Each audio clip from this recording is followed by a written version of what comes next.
करते चाहे होते FIR एसपी दरोगा चाहे जैते घर दुआर अगे बांध के करवाई देते हमर कारोबार जहिया हो जाइबो गिरफ्तार हो तो मर्डर लगातार जहिया हो जाइबो गिरफ्तार हो तो मर्डर लगातार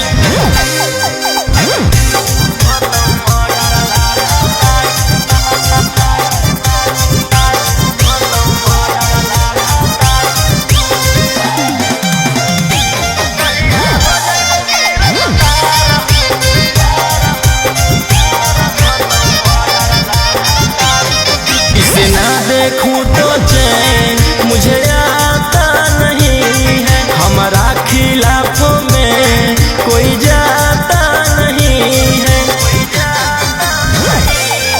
इसे ना देखूं तो चैन मुझे आता नहीं है हमारा खिलाफों में कोई जाता नहीं है अगर आ जाए तो खरोच खाली खून के बहादुर जहिया गिरफ्तार हो तो मर्डर लगातार जहिया हो जाइबो गिरफ्तार हो तो मर्डर लगातार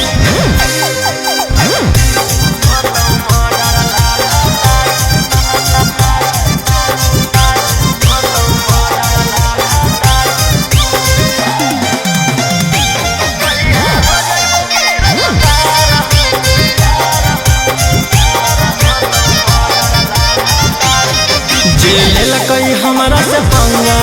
उ दुनिया दिलकई छोड़ अंकित अहिर के नाम के चर्चा चलल है बेजोड़ दिलकई हमरा से पंगा उ दुनिया दिलकई छोड़ रौशन रोही के नाम के चर्चा